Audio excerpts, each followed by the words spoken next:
Broker बोले खास post का सवारी जिसमें कि बहुत सारे अंतर्राष्ट्रीय हाउसेस की रिपोर्ट्स को हम खंगालते हैं, उसमें देखते हैं कहाँ पर जो है लगातार जो है रिटेल पार्टिसिपेशन बढ़ता हुआ दिखाई दे रहा है, जहाँ पे खबरें ज़्यादा हैं, इंटरेस्ट ज़्यादा है लोगों का, उसके बारे में हम बातचीत करते हैं कि वहाँ पे आपकी स्ट्रेटजी क्या होनी चाहिए। हर्ष इस काम को बखूबी अंजाम दे रहे हैं, हर्ष के पास चलते हैं। हर्ष, आज की पहली कंपनी कौन सी हो? बिल्कुल सर, हम लोग करीब 4 स्टॉक्स लेकर आए हैं, जिसमें से 2 सरकारी स्टॉक्स हैं और एक तो इसमें 74% के अपसाइड देखने को मिल रही है, वो हम लोग बताएंगे। लेकिन सबसे पहले अडानी ग्रीन एनर्जी की बात कर लेते हैं। यहाँ पर तो मैक्वेरी की रिपोर्ट है, आउट परफॉर्मेंस की रेटिंग दी है, 1200 रुपये का टारगेट दिया है, मौजूदा भाव से करीब 40% के आसपास का अपसाइड दिख रहा है। और हम सब जानते हैं कि स्टॉक ने करीब 2152 या 53 रुपये का हाई बनाया था, वहाँ से काफ़ी नीचे आ चुका है, यानी कि 40% का अपसाइड यहाँ पर दिख रहा है। इसके पीछे की वजह क्या बताई है? तो सबसे पहले इनका कहना है कि मौजूदा वक्त में जो कंपनी की कैपेसिटी है वो 12 गीगावाट की है, लेकिन 2030 तक ये 50 गीगावाट तक बढ़ने की पूरी संभावना है। इसके साथ ही इनका ये साफ तौर पे कहना है कि 5 सालों के लिए, अगले 5 सालों के लिए जो कामकाजी मुनाफा है वो कंपाउंड एनुअल ग्रोथ के हिसाब से देखें, साल के हिसाब से, हर साल के हिसाब से देखें तो 25% तक बढ़ने की संभावना जताई जा रही है। इसके अलावा मैक्वेरी का ये भी कहना है कि कंपनी जो है काफ़ी ज़्यादा एग्रेसिव है कैपिटल एक्सपेंडिचर को लेकर, अपने इंफ्रास्ट्रक्चर को बिल्ड करने को लेकर, और इसके लिए ऐसे में कैश फ्लो देखना बहुत ज़रूरी है। इन्होंने इसकी जानकारी भी दी है कि अभी जो ऑपरेटिंग कैश फ्लो है वो करीब $1.8 बिलियन है, और जबकि 2030 तक जिस तरीके से कैपेक्स पे यहाँ पे ज़रूरत है वो करीब $10 बिलियन की ज़रूरत है। इसके साथ ही एक और इम्पॉर्टेंट चीज़ बताई है इन्होंने नेट डेट टू एबिटा के बारे में बताया। यहाँ पे बेसिकली 2030 तक, ये बहुत इंपॉर्टेंट मैट्रिक्स होता है, बेसिकली यहाँ पे बताता है कंपनी की कर्ज चुकाने की क्षमता को लेकर, और क्रेडिट एजेंसियां भी इसको फॉलो करती है। तो यहाँ पे इनका कहना है कि नेट डेट टू एबिटा जो है अभी मौजूदा वक्त में वो 7x है, लेकिन वो गिरते हुए 5x तक देखने को मिल सकता है 2030 तक। ठीक, सर आपसे आना चाहेंगे विनीत सर, कैसा लग रहा है आपको अडानी ग्रीन? आप सहमत हैं मैक्वेरी की रिपोर्ट से? नहीं, हम तो काफी तेजी में हैं। हमें लगता है कि ये भाव ना फुकट के दाम है। जिस तरह से इनका जो प्रोग्राम है 45 गीगावाट जनरेशन का 2030 तक, अगले 5 साल में अगर आप ये भाव पे स्टॉक लेते हो तो हमें लगता है ये डेफिनेटली अच्छी तरह से परफॉर्म करेगा और आपके बहुत अच्छे गेन्स आएंगे आगे जाके। अभी के लिए अगर जो लोग पोजीशन बना रहे हैं सर, क्या टारगेट देंगे आप मिड टर्म के लिए? देखिए, हमने इनिशिएट किया है, 2 साल का टारगेट है हमारा। 2 साल का टारगेट लगभग 2500 रुपये का है। 2500 रुपये, काफ़ी एग्रेसिव टारगेट है। तो मतलब आप ये सोचिए कि अभी चल रहा है 900 के आसपास और 2500 का टारगेट, तो काफ़ी शानदार मूव। यहाँ पर कंपनी के एक्सपेंशन प्लान को देखते हुए वेंचुरस सिक्योरिटीज़ का मानना ये है कि 2500 तक के लक्ष्य देखने को मिल सकते हैं 2 साल में, और मैक्वेरी का मानना है 1200 के। तो मैक्वेरी के लेवल से डबल का टारगेट जो है वो हर्ष यहाँ पे निकल करके आ रहा है। बताइए अगली कंपनी कौन सी है? बिल्कुल, अगली कंपनी जो है वो रूरल इलेक्ट्रिफिकेशन कॉर्पोरेशन यानी कि REC है।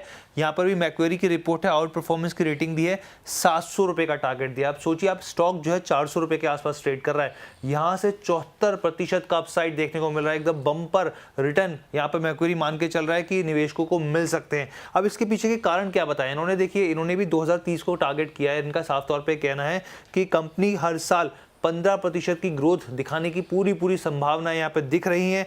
इसके अलावा इन्होंने यहाँ पर पोर्टफोलियो भी कंपनी का बताया, जिस तरीके से कमाई होती है यहाँ पे 30% रेन्यूएबल प्रोजेक्ट्स के जरिए है, 50 से 55% यहाँ पे जनरेशन और साथ ही डिस्ट्रीब्यूशन से है। इसके अलावा लॉजिस्टिक और यहाँ पर इंफ्रा के जरिए भी कमाई के यहाँ पे पूरा एक पोर्टफोलियो बताया गया है। साथ में इनका ये साफ तौर पे कहना है कि पिछले 2 सालों के अंदर कंपनी ने करीब 4 लाख करोड़ों के MOU साइन किए। लेकिन सिर्फ साइन करना ही नहीं होता है, यहाँ पर बेसिकली पूरे तरीके से यहाँ पे सेंशन मिलना भी जरूरी है। तो यहाँ पे जो अब तक सेंशन मिला है वो करीब 2 लाख करोड़ का मिला है। बाकी बचे 2 लाख करोड़ का क्या होगा 2025-26 में, वो भी पूरा होता हुआ दिखेगा, ये ब्रोकरेज का साफ तौर पे यहाँ कहना है। इसके अलावा और कौन से इंपॉर्टेंट ट्रिगर्स है जिसके चलते ये स्टॉक भाग सकता है? इनका साफ तौर पे कहना है कि अभी 3 करोड़ यहाँ पर स्मार्ट मीटर के सेंशंस मिल गए हैं और 4 करोड़ यहाँ पर अभी पाइपलाइन में मौजूद है। इसके अलावा जिस तरीके से सरकार तेजी से डिस्कॉम के रिवाइवल पे काम कर रही है, लगातार चेंजेस कर रही है, वो भी एक फैक्टर रहेगा बहुत इंपॉर्टेंट इस स्टॉक को आगे बढ़ाने में। इसके साथ ही इन्होंने कंपैरिजन करके बताया, जो निवेशक ईडा करते हैं तो उनके लिए एक कंपैरिजन करके बताया कि जो अभी आप ईडा का जो टिकट साइज देखें यहाँ पे प्रोजेक्ट्स को लेकर करीब 3000 करोड़ का है, जबकि REC का जो प्रोजेक्ट है यहाँ पर मिनिमम रेंज ही जो आप देखें ना वो 5000 करोड़ से लेके 15000 करोड़ के बीच में। तो ये एक चीज़ भी यहाँ पर निकलकर सामने आई है। चलिए 700 के टारगेट यहाँ पर निकल कर के आ रहे हैं, काफ़ी एग्रेसिव टारगेट है मैक्वेरी की तरफ से आरईसी को लेकर के। पावर को लेकर के सर काफ़ी लोग बुलिश दिखाई दे रहे हैं। सर आपकी राय जानना चाहेंगे वनीश सर, आप कैसे देख रहे हैं आरईसी को अभी? देखिए, बढ़ती पॉपुलेशन,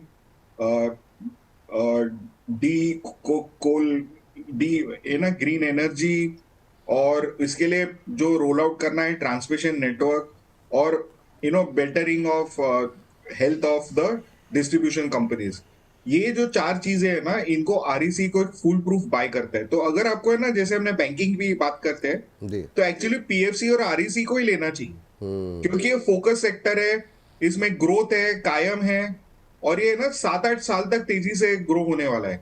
तो हमें लगता है कि ये 2 स्टॉक्स जो डिविडेंड यील्ड पे मिलता है आपको, और जिस तरह से बुक वैल्यू का कंफर्ट आता है, हमें लगता है कि ये 2 जो स्टॉक्स है, they are the best in the market for financial exposure. ठीक है, तो best in the market REC PFC ऐसे शेयरों को निश्चित रूप से पोर्टफोलियो के अंदर होना चाहिए। तो आज की हमारी जो पीएसयू वाली बास्केट है, इस पर हमने बातचीत की, वो जो है उसमें कि इसको भी आप शामिल कर सकते हैं। हर्ष, तीसरी कंपनी। बिल्कुल सर, आपकी बास्केट में एक और पीएसयू यहाँ पर जो ब्रोकरेज के रडार पर है, बीईएल, भारत इलेक्ट्रॉनिक्स की बात करें, यहाँ पर न्यूमरा की रिपोर्ट है, बाय की सलाह दी जा रही है, 363 के टारगेट दिए जा रहे हैं यहाँ पर। अब इनका कहना क्या है, इनका साफ तौर पे कहना है कि कंपनी की जो ऑर्डर बुक है वो बहुत ज़्यादा मजबूत स्थिति में साफ तौर पे दिख रही है। ऑर्डर इनफ्लो जो है अभी तक 17,000 करोड़ के हो गए हैं यहाँ पर, और जबकि जो गाइडेंस थी 25,000 करोड़, यानी कि अपने टारगेट के आसपास पहुँचता हुआ दिखेगा। इनका बल्कि ये भी मानना है कि कंप्लीट कर लेगा जब तक पूरा क्वार्टर कंप्लीट होगा। इसके साथ ही इन्होंने ये भी जानकारी दी कि अभी कंपनी जो है फाइनल स्टेजेस में चल रही है। किस मामले में? मल्टीपल नेगोशिएशन चल रहे हैं कई कंपनियों को लेकर, नई डील्स को लेकर, यानी कि ये फाइनल स्टेज में ये भी चल रहे हैं, और वो भी फिर आगे आते हुए दिखेगी यहाँ पे चीज़ें और आगे बढ़ती हुई। यूरोप जिस तरीके से डिफेंस में फोकस काफ़ी कर रहा है, उस पर खर्च कर रहा है डिफेंस को लेकर, ये भी एक प्लस पॉइंट रहेगा यहाँ पे कंपनी के लिए। इसके अलावा इनका कहना है कि कंपनी का बीईएल का स्ट्रॉन्ग कोलैबोरेशन हो रहा है, यहाँ पे साझेदारी हो रही है basically oil equipment, original equipment manufacturers को लेकर, तो ये भी एक प्लस पॉइंट देखने को मिल रहा है। चलिए, बीईएल को लेकर के सर, रक्षा क्षेत्र की अच्छी बड़ी कंपनी, आपकी टिप्पणी क्या होगी बीईएल को लेकर के? लगातार ऑर्डर फ्लो बना हुआ है, आज भी ऑर्डर की खबरें हैं, यहाँ पर रक्षा मंत्रालय से ऑर्डर मिले हैं आज। देखिए, ऑर्डर की कोई गुंजाइश ही नहीं है। इंडिया का जो डिफेंस प्रोग्राम है उसमें बीएल और इलेक्ट्रॉनिक्स जो इंडस्ट्री है वो काफी अच्छी तरह से बढ़ रही है, तो इनको ऑर्डर्स तो आते रहेंगे। बात है क्या लेवल्स पे स्टॉक लेना चाहिए। तो हमें लगता है कि ये one of the better performing stocks है, आउट परफॉर्म कर चुका है मार्केट से, और हमें लगता है कि यहाँ से ना आप थोड़ा थोड़ा एक्यूमुलेट कर सकते हैं जैसे मार्केट नीचे जाती है तभी। तो भारत इलेक्ट्रॉनिक्स लॉन्ग टर्म के लिए बाय कीजिए, और इसे आप थोड़े थोड़े लेवल्स पे एक्यूमुलेट कीजिए। चलिए, लॉन्ग टर्म के लिए खरीदिए, थोड़ा थोड़ा करके खरीदिए, ये सलाह है यहाँ पर बीईएल को लेकर के। लास्ट कंपनी बताइए हर्ष।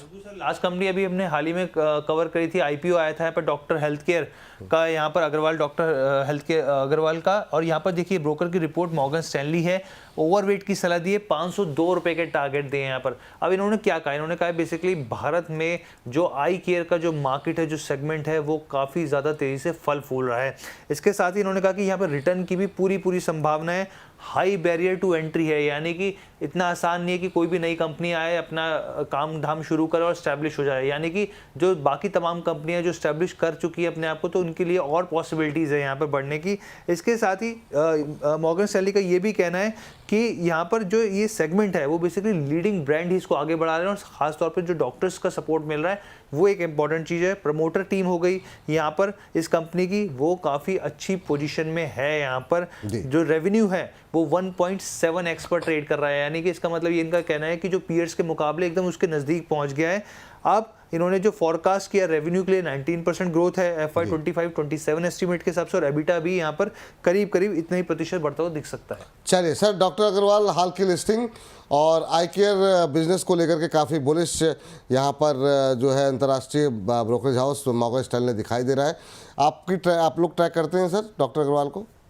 नहीं, हम नहीं ट्रैक करते इसको। तो चलिए, कोई बात नहीं सर, कोई बात नहीं। इस पर जो है हमने मॉर्गन स्टैनली की रिपोर्ट दिखा दी, 502 के लक्ष्य के लिए खरीदारी करने की सलाह। हर्ष, बहुत बहुत शुक्रिया, धन्यवाद आपका ये तमाम जानकारी देने के लिए और ये अपडेट हमारे दर्शकों के लिए लेकर के आने के लिए। वनीश सर, आपका भी बहुत बहुत शुक्रिया हम करें उससे पहले इस सेगमेंट को यहाँ पर हम कर देते हैं समाप्त। Thank you.